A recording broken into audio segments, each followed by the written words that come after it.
성경을 보면 모순되는 내용들이 의외로 많아 보입니다.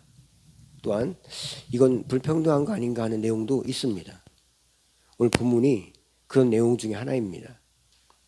하루 종일 일을 시켜놓고 아침에 일찍 와서 일한 사람이나 일이 끝나기 1시간 전에 온 사람이나 똑같이 한 데나리온을 줬다는 것은 불평등합니다.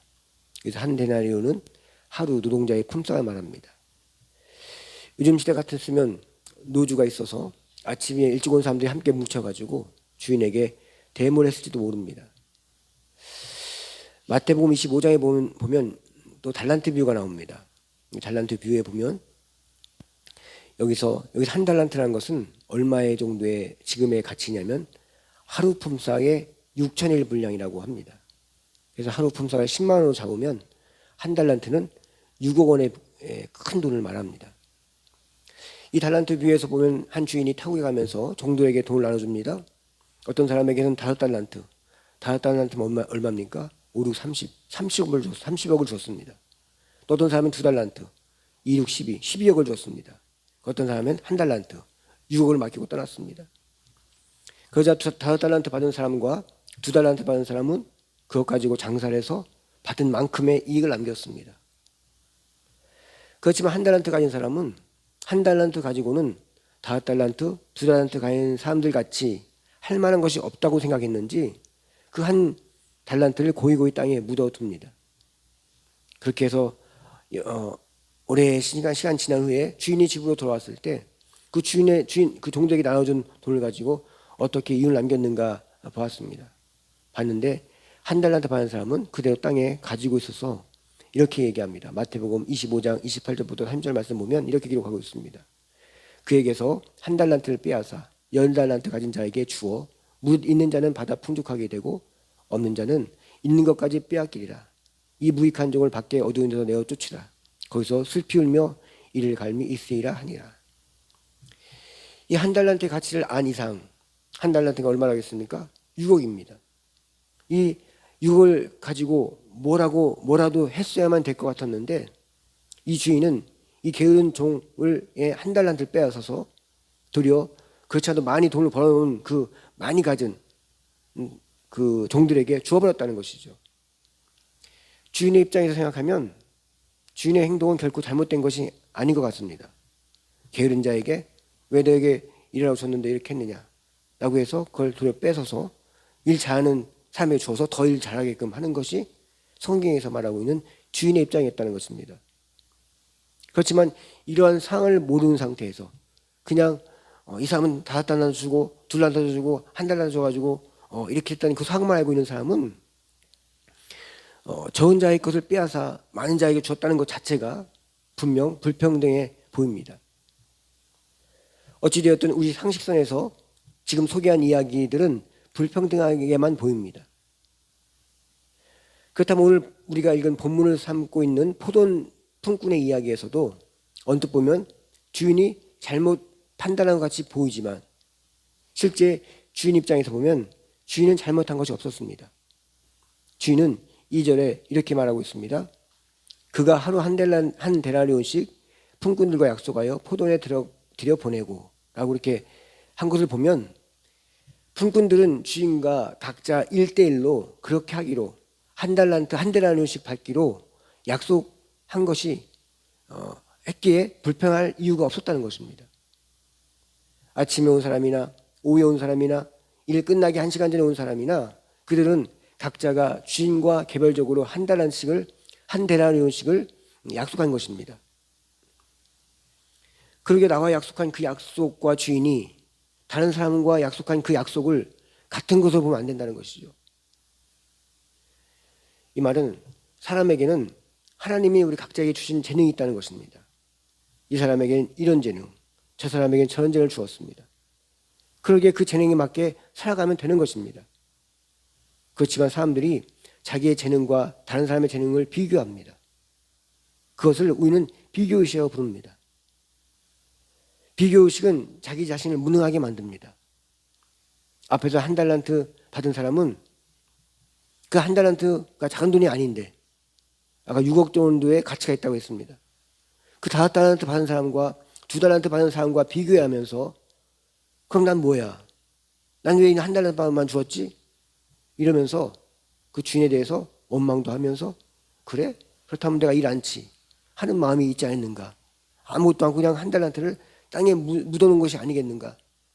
라고 우리가 생각해 볼 수 있다는 것이죠. 하나님은 이 세상을 만들 때 각자의 재능을 주셔서 그 재능이 많고 적음에 따라서 서로 조화를 이루고 화합하며 협력할 때 아름다운 세상이 되도록 창조하셨습니다. 그런데 인간들은 어떻습니까? 자신이 가지고 있는 재능을 많이 가진 재능이 많은 자들은 그걸 최고라고 생각하면서 그렇지 못한 사람들을 무시하고 깔보려 합니다.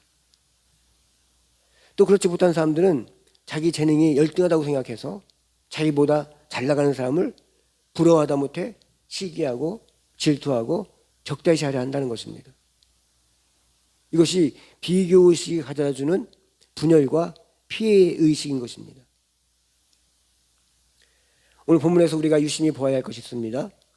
비록 각 사람에게 동일하게 한 데나리온씩 준 것 같이 보이지만 이 한 데나리온은 주인과 1대1로 약속한 것입니다. 일찍 와서 일한 사람에게 한 데나리온을 약속했고 늦게 와서 1시간 전에 와서 일한 사람에게도 한 데나리온을 약속한 것은 주인의 뜻이었습니다.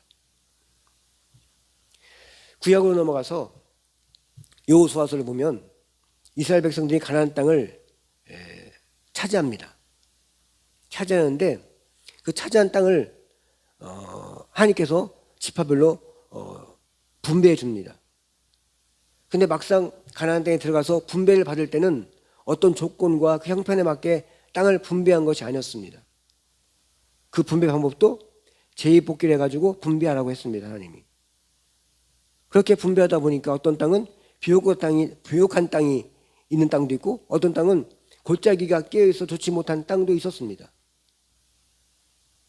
이렇게 여러 종류의 땅을 각 지파별로 가나안 땅에서 전쟁의 공을 크게 세웠다고 해서 더 넓고 좋은 땅을 차지한 것이 아니었습니다. 하나님이 말씀하신 대로 각 지파는 제비 뽑힌 대로 땅을 분배받았던 것입니다. 여기서 하나님의 뜻을 발견하게 됩니다. 오늘 본문에서는 주인의 뜻, 오늘 본문에 나온 주인의 뜻은 하나님의 뜻을 비유한 것입니다. 그렇다면 이렇게 우리가 보기에 공평해 보이지 않는 하나님의 뜻은 대체 무엇인가라는 의미를 가지게 됩니다. 무엇인가? 하나님의 뜻은 무슨 의미를 가지고 있는가? 라는 것을 우리가 고민하게 됩니다. 대체 하나님은 기준도 없고 원칙도 없고 불평등해 보이는 것 같고 그런 이유를 얼마나 써낼 수밖에 없는 이런 상황이 성경을 본문의 이야기라는 것입니다. 여호수아에서 제2뽑아 땅을 분배받는 것이 그냥 원칙도 없이 운 좋으면 좋은 땅 갖게 되고 운 나쁘면 나쁜 땅을 받는 것 같아 보입니다. 그렇지만 그렇지 않다는 것이죠. 오늘 본문에서 주인이 품꾼들 각 개인과 품삯을 약속한 것 같이 하나님의 뜻을 각 지파 하나하나에게 그 지파에 맞게 제2복귀를 통해서 하나님의 뜻 가운데 배분했다는 것입니다. 우리가 생각에는 이 사람 이렇게 우연히 잘 뽑힌 것 같이 보이고 저 사람은 참 운이 없어서 안 뽑힌 것 같이 보이지만 그 뽑힌 것은 하나님의 방법이었기 때문에 그에게는 그에 합당한 땅이 배분된 것이고 그 사람은 그 사람에 합당한 땅이 배분된 거였다는 것이죠.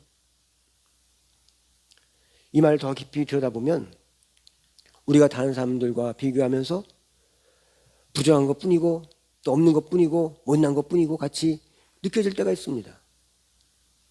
그렇지만 우리는 태어날 때부터 선택해서 태어나지 않았습니다. 내가 미국에 태어나야지, 내가 부잣집에 태어나야지 이게 선택하지 않았습니다. 태어나 보니 대한민국에 태어났고 태어나 보니 이런 분들이 나의 엄마 아빠였고 태어나 보니 내게 이런 재능이 있고 이런 것들이 우리가 선택해서 태어난 것이 아니라는 것입니다.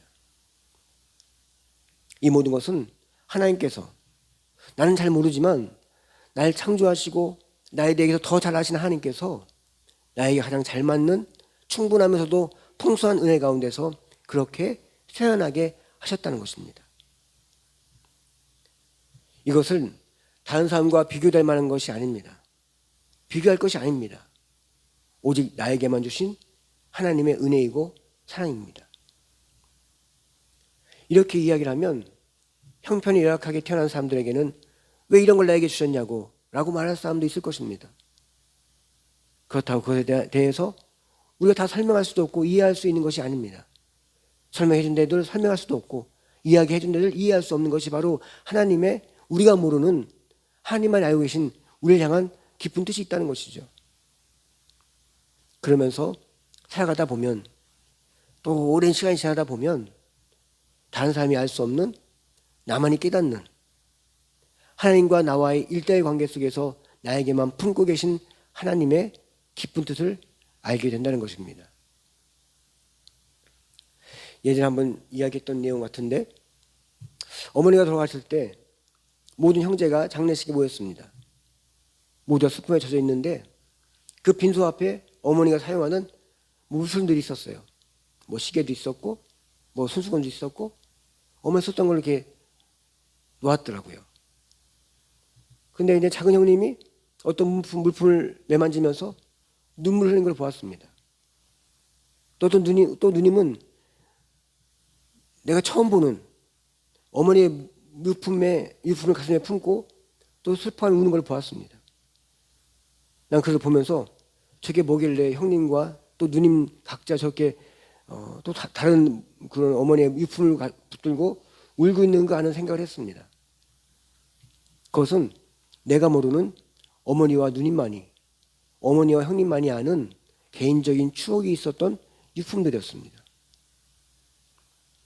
어머니는 오남매를 다 사랑하셨지만 자식들 각자의 사랑의 내용은 다 달랐습니다. 어머니의 마음에 비친 큰형에 대한 사랑이 달랐고 작은 누나에 대한 사랑이 달랐고 막내인 나에 대한 사랑이 또 달랐습니다. 어머니 배에서 태어난 모든 자식들이지만 어머니의 사랑은 그 자식과 일대의 사랑이었기에 각자가 다 달랐습니다. 하나님의 사랑도 마찬가지입니다. 다 예수 믿고 하나님을 믿지만 하나님에 대한 각자의 은혜의 내용은 저 하늘의 무수한 별의 수만큼이나 다 다릅니다. 포도원 품꾼들에게 주인의 품삯은 다 같았지만 그 품삯에 숨어있는 주인의 그 약속의 내용은 다 달랐다는 것입니다. 원래 주인은 그 자기 포도원에서 일하는 사람에게 한 대란을 주려고 마음을 먹었습니다. 그래서 아침 나가보니까 저 부지런한 사람 불러서 일을 시켰습니다. 또 낮에 나가보니까 또 사람들 또 시켰습니다. 신변은 마지막 1시간 남은 사람으로서 일을 시켰습니다. 그 마지막 1시간 남은 사람 일 시킨 그 주인의 마음은 어떤 마음이었을까요? 일 잘하게 생겼으니까 일을 시켜야겠다 였을까요? 아닙니다. 참 불쌍해 보여서 왜 이때까지 놀고 있을까? 늦게 와서 일을 해라. 내가 한 달러 줄 테니. 그 불쌍히 여는 마음으로 그 마지막 늦게 온 사람에게도 한 달러 약속했다는 것입니다. 하나님의 뜻은 아무도 모릅니다. 하나님을 경외한 그 사람만이 알 뿐입니다. 경험한 그 사람만이 알 뿐입니다. 그러기에 다른 사람과 비교하는 것은 아무 의미가 없습니다.